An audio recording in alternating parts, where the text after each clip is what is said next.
Finally आज हम जाने वाले हैं जंगल सफारी।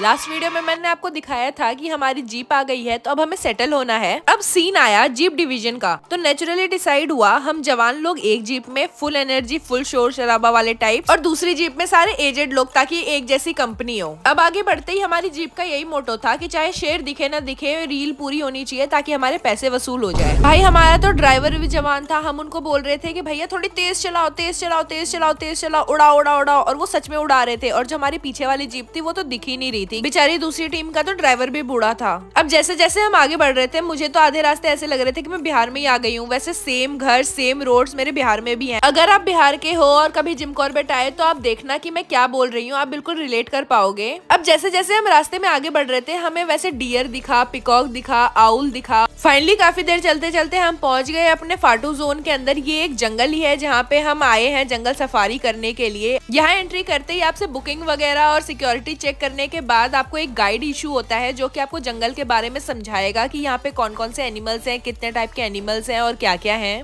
गाइड भैया ने हमें बताया कि फाटू जोन के अंदर 200 प्लस टाइगर्स हैं। तो हमारी खुशी का कोई ठिकाना ही नहीं था, क्योंकि कोई एक ना एक टाइगर तो ऐसा होगा ही जो हमारी नजरों के लिए बना होगा। अब जंगल में एंटर करते ही हमें मिले डियर्स, बहुत सारे डियर्स दिखे, जिसमें से एक डियर तो ऐसा था जिसकी पूरी स्किन ही वेलवेट की थी, उसका सींग भी वेलवेट का था। दूसरा डियर ऐसा दिखा जो कुत्ते की तरह था, वो कुत्ते की तरह भौंकता भी था। और एक डियर था जिसका नाम था स्पॉटेड डियर। हमें डियर्स दिखे, उसके बाद फिर हमें दिखा एलिगेटर, और एक दिखा आउल, और बहुत सारे टाइप के बर्ड्स दिखे। सफारी फिनिश करके हम आ गए अपने रिजॉर्ट, और यहाँ पे शाम को लग रही थी बहुत तेज भूख, तो हमने इवनिंग स्नैक खाया और फटाफट रेडी हो गई, क्योंकि आज हमारा बॉनफायर का भी अरेंजमेंट था। यहाँ रिजॉर्ट के बाहर इतनी ज्यादा ठंड हो रही थी, मैंने तो ओवरकोट पहन लिया था भैया, मेरे से इतनी ठंड नहीं बर्दाश्त होती। फायर, ड्रिंक्स, डीजे, सबका अरेंजमेंट इन्होंने इतने अच्छे से किया हुआ था। हमारे ग्रुप में 11 गर्ल्स आई थी और सिर्फ 4 लड़के आए थे, जिसमें से ये 4 लड़के ही सारा काम कर रहे थे। हम लड़कियों को बस एक ही काम था, तैयार होके सुंदर बन के आना नीचे। हमने बहुत सारे गेम्स खेले, जैसे truth and dare, musical chair, उसके बाद फिर सिंगिंग कंपटीशन, और मैंने तो इतना सारा डांस किया, मस्त गाना गाया, खाना खाया। मैं रिकॉर्ड करना भूल गई, क्योंकि मुझे सब डांट रहे थे कि तू पूरे दिन फिल्म ही करती रहती है, मोमेंट को एंजॉय नहीं करती। तो मैंने सोचा कि गेम्स खेल लेती हूँ, उसके बाद फिर देखेंगे, कंटेंट फिल्म कर लेंगे। और हाँ, एक चीज तो मैं बताना ही भूल गई, मैं ड्रिंक नहीं करती, तो ये जो ग्लास पकड़ा हुआ है मैंने, वो सिर्फ स्प्राइट है, और सिर्फ स्टाइल मारने के लिए ही वीडियो बनाई है मैंने। यहाँ पे मस्ती करते करते हमारी डिनर का टाइम हो गया, तो हम बूफे एंजॉय करने बिल्कुल एंड टाइम पे पहुंचे। उसके बाद हमने डिनर किया और फिर वापस आ गए, फिर से थोड़ी मस्ती वगैरह की। जैसे ही मैं अपने रूम में पहुंची, उतनी देर में कॉल आ गया अदर फ्रेंड्स का कि जल्दी से हमारे रूम में आ जाए, यहाँ पे गप्पे मारेंगे। तो हमें गप्पे मारते मारते 3 बज गए थे। उसके बाद मैं काफी ज्यादा एग्जॉस्ट हो चुकी थी, क्योंकि पूरे दिन इतनी ज्यादा एक्टिविटी कर ली कि मुझे रेस्ट करने का टाइम नहीं मिला। तो फाइनली मैं चली गई रूम में और सो गई। Good night.